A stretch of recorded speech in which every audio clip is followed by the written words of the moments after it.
علی صاحب, مولانا صاحب کے اتحاد ہونا پی ٹی آئی کے لیے تو بہت بڑا چیلنج بن گیا, اور ایسی صورت میں آپ کو نہیں لگتا کہ جو پی ٹی آئی کی لیڈرشپ ہے انہیں بیانات دیتے وقت بہت زیادہ محتاط ہونے کی ضرورت ہے؟ ابھی کامران مرتضیٰ صاحب میرے پروگرام میں تھے, ان سے سلمان اکرم راجہ صاحب کی اسٹیٹمنٹ کی بات ہوئی تو انہوں نے کہا جو بچے ہوتے ہیں وہ غیر سیاسی ہوتے ہیں. تو یہ ایک ایسا کامنٹ ہے جو یہ ظاہر کرتا ہے کہ پی ٹی آئی کے رہنما میں میچورٹی نہیں ہے. کیا کہیں گے آپ؟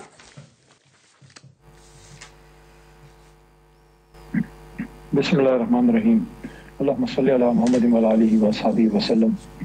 ماضی میں خان صاحب اور مولانا صاحب کے بیچ میں کافی فاصلے رہے, اور یہ تند و تیز بیانات ایک دوسرے کے خلاف ایک دہائی تک ہم دیتے رہے ہیں. کم از کم 2013 سے لے کے 2024-25 تک یہ 10, 11, 12 سال بنتے ہیں.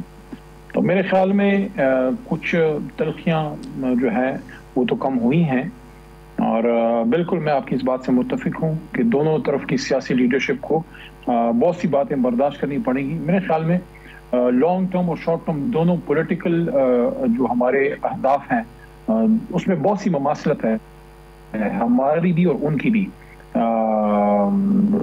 میں اس پہ جو ڈاکہ ڈلا ہے مینڈیٹ پہ, جو مینڈیٹ چوری ہے, اس پہ دونوں کا موقف ایک ہے. پاکستان میں آئین کی حکمرانی ہو, اس پہ بھی دونوں کا موقف ایک ہے.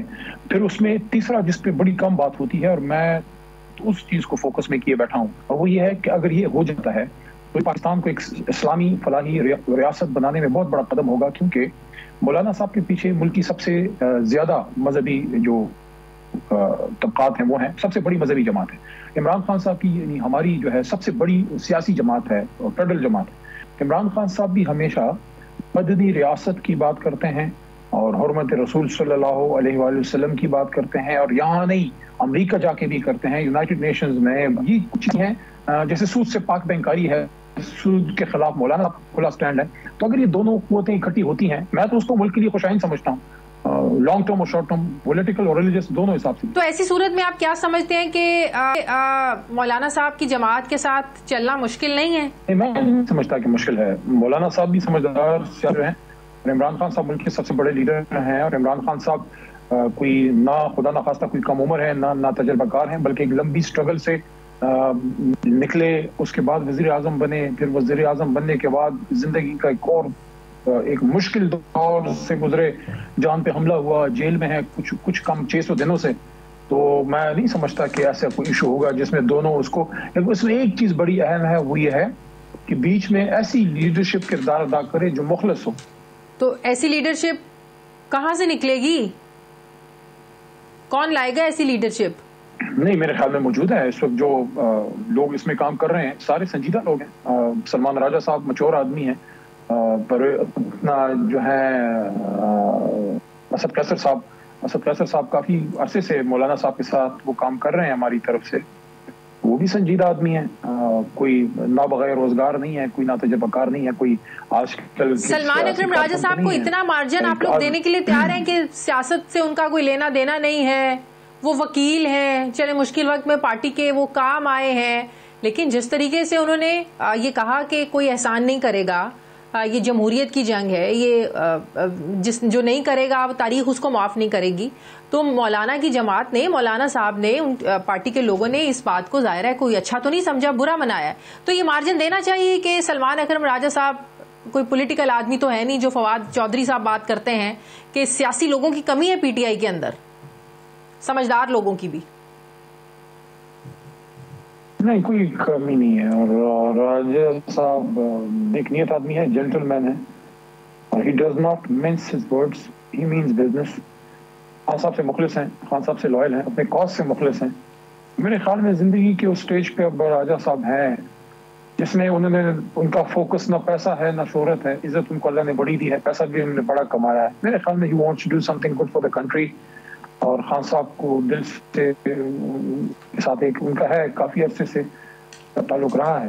تو ٹھیک ہے, تھوڑا سا ایک دوسرے کو اسپیس دینی چاہیے, معاملات ٹھیک ہونے کے لیے. تھوڑا ادھر سے کبھی سخت بات ہو جائے ہم برداشت کریں گے, ہماری طرف سے کوئی تیر وغیرہ چل جائے وہ برداشت کریں, جہاں ایک نیتی ہو وہاں اللہ راستہ دیتا ہے. تو یہ بات بھی تو ایک حقیقت ہے نا. جی ہاں وہ بات ٹھیک ہے. یہ بات حقیقت ہے کہ تحریک انصاف کل بھی چاہتی تھی کہ اسٹیبلشمنٹ سے ہی بات ہو, آج بھی چاہتے ہیں, اور آپ لوگوں کی یہ سوچ ہے, شاید ادراک ہو چکے آپ لوگوں کو اس بات کا کہ اسٹیبلشمنٹ سے بات کیے بغیر آپ لوگوں کو پولیٹیکل سپیس نہیں مل سکتی ہے. جبکہ مولانا صاحب کا بھی یہ موقف ہے, جے یو آئی کا یہ موقف ہے, شاید یہی گریوینسز انہوں نے رکھے بھی ہیں پی ٹی آئی کے سامنے کہ اس سے ہمیں آگے چلنا ہے. ایسا نہیں ہے کہ کوئی سیاسی جماعت اسٹیبلشمنٹ کے کندھوں پر چل کر آئے, باقی جماعتوں کو گھر چلتا کریں, تو ایسا نہیں ہونا چاہیے. تو یہ سوچ بھی بقول مولانا صاحب کی جماعت کے آپ لوگوں کو بدلنے کی ضرورت ہے کہ اسٹیبلشمنٹ کا الیکشنز میں, سیاست میں کوئی رول نہیں ہونا چاہیے. دیکھیں, یہ بیعت جنبش قلم نہیں ہوگا, اور یہ کوئی آپ کو یاد ہوگا کبھی آپ نے ٹرین میں پرانے وقتوں میں کسی نے سفر کیا, ان کو یاد ہوگا کہ لیور ہوتا تھا, اس کو کھینچتے تھے تو ٹرین رک جاتی تھی. تو سیاست میں ملک کی جو ریاستی نظام ہے جو پچھلے 70-75 سال سے وہ اس سٹیج تک پہنچا ہے, میں نہیں سمجھتا اس میں کوئی ایسا لیور ہے کہ اچانک آپ کھینچیں گے اور فوری طور پہ ساری بیلنس ٹھیک ہو جائے گی. اس کے لیے دونوں اطراف کو میرے خیال میں انگیج کرنا پڑے گا.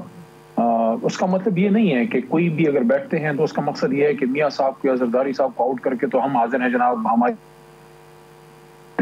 ساری خدمت لے لو. ایسا نہیں ہے. میرے خیال میں انگیج کرنے میں کوئی مذائقہ نہیں ہے کہ وہ ان کو آپ کہیں کہ آپ تھوڑا سا اسپیس کریٹ کریں, تھوڑا سا پش بیک ہو اور let the political system grow by itself. ایک بات پہ سب کو ایک نقطے پہ آنا ہوگا, البتہ یہ بہت اہم ہے, وہ یہ ہے کہ چاہے ہم ہیں جو مشکل میں ہیں, ہمارا لیڈر 600 دنوں سے تقریباً جیل میں ہے, لیکن ہم میں سے یا کسی نے بھی یہ بات آگے نہیں کرنی نان پولیٹیکل فورسز کو وہ رات کے ایک رات میں نہیں واپس ریکیپچر ہوگی. اس کے لیے سب کو مل کے اسٹرگل کرنا پڑے گا, اور اس میں اسٹیبلشمنٹ کا بھی پازیٹیو رول ہونا چاہیے. دیکھیں, یہ جو اسٹیبلشمنٹ ہے یہ کوئی ملک دشمن تو نہیں ہے, پاکستان مخالف تو نہیں ہے کوئی, ہم اپنے ہی ادارے کی بات کر رہے ہیں نا. ہمارا ادارے سے ہماری لڑائی نہیں ہے, ہمارا اس سوچ سے ہم ایگری نہیں کرتے کہ جو نان پولیٹیکل فورسز ہیں, جو اسٹیبلشمنٹ ہے, اس کا ریاستی امور میں, حکومتی امور میں اس کا کردار, اس سیاست سے ان کو پاک ہونا چاہیے. باقی جو ان کا پیشہ ورانہ رول ہے اس کی ہم سب قدر کرتے ہیں. خان صاحب نے ہمیشہ یہ بات کی ہے, اور میں سمجھتا ہوں کہ اس میں کوئی گرینڈ ڈائلاگ ہوتا ہے تمام پولیٹیکل فورسز کے بیچ میں, عسکری ملٹری قیادت. دیکھیں اس وقت جو صورتحال ہے ملک میں, جو لا اینڈ آرڈر کے مسئلے مسائل ہیں, جو اکانومی کا بیڑا غرق ہو گیا ہے, آپ کی جو فورن افیئرز کا بیڑا غرق ہو گیا ہے, آپ کوئی انویسٹمنٹ نہیں آ رہی, اس میں کیا آپ کرنا ہے؟ کسی کو کب تک ہم دیوار سے لگاتے رہیں گے, کھینچتے رہیں گے؟ ایک دہائی تو ہو گئی ہے, 2013 سے لے کے آج تک آپ دیکھیں یہی کھینچتانی چل رہی ہے, بیچ میں پس عوام رہی ہے. صحیح. اچھا علی صاحب, آپ کو یہ یاد ہوگا جب 2 روزہ قومی کانفرنس ہوئی تھی تو اس وقت تحریک انصاف کو عمران خان کی رہائی, پی ٹی آئی کے مشکلات, اسپیسیفکلی اس پر بات کرنے سے روک دیا گیا تھا. آپ کو یہ یاد ہوگا, یہ اظہر صدیق صاحب نے بھی میرے پروگرام میں یہ بات کی تھی. تو اب جو مولانا صاحب کی جماعت ہے وہ بھی یہ کہہ رہے ہیں کہ جو گرینڈ اپوزیشن الائنس ہے نا, یہ کوئی شخصی بنیاد پر نہیں ہوگا, اس کا ایک جو پرسپیکٹو ہے وہ بڑا ہوگا, وسیع ہوگا, جمہوریت کے لیے ہوگا, نئے مساق جمہوریت کی بھی بات ہو رہی ہے. تو کیا آپ لوگوں کا تو پہلی پرائورٹی یا پہلا آپ لوگوں کا ایجنڈا یہ ہے کہ عمران خان کو جیل سے باہر نکالیں, جو سیاسی قیدی ہیں, پی ٹی آئی کے لوگ ہیں, ان کو باہر نکالیں؟ لیکن اس 2 روزہ قومی کانفرنس میں بھی کھل کر سامنے آ گئی باتیں کہ عمران خان کی رہائی شاید ان پارٹیز کے لیے کوئی امپورٹنس نہیں رکھتی جو آپ لوگوں کے لیے رکھتی ہے, تحریک انصاف کے لیے رکھتی ہے. کیا وہ مولانا کی جماعت کے لیے عمران خان کی رہائی کو اتنی امپورٹنس نہیں رکھتی جس کے لیے وہ کہہ رہے ہیں کوئی شخصی اس کا ایجنڈا نہیں ہے؟ تو ایسے الائنس میں, ایسے اتحاد کا کیا فائدہ کہ جن کی پرائورٹی نہیں ہے عمران خان جیل سے باہر آئے؟ وہ جو قومی کانفرنس تھی, چونکہ میں پارٹی کی طرف سے اس کمیٹی کا حصہ نہیں ہوں تو میں تو اس میں نہیں مجھے موقع مل سکا, لیکن میں نے اس کو کلوزلی آبزرو کیا. میں سمجھتا ہوں کہ ایک اچھی کاوش تھی. حکومت نے زیادتی کی جو اس کو نہیں ہونے دیا, لیکن ایک طرح سے حکومت نے ہیلپ ہی کر دی, اتنی زیادتی کر کے, سختی کر کے, تو شاید اتنی بڑی خبر نہ بنتی جتنی حکومت کی سختی کے بعد بنی ہے. لیکن میں 200 نہیں 1000% اس بات سے اگری کرتا ہوں کہ عمران خان صاحب کی رہائی اس میں اعلامیے میں ہونی چاہیے تھی, نمبر 1 پہ ہونی چاہیے تھی. اور دوسری چیز یہ ہے کہ اگر عمران خان کی رہائی نہ ہو تو میں صاف بات کروں گا, بغیر لگی لپٹی رکھے, پھر ہمیں اس لائن سے کچھ نہیں چاہیے. عمران خان کی رہائی اگر آپ کا ایجنڈا نمبر 1 نہیں ہے تو آپ کا وہ راستہ ہے اور ہمارا یہ راستہ ہے.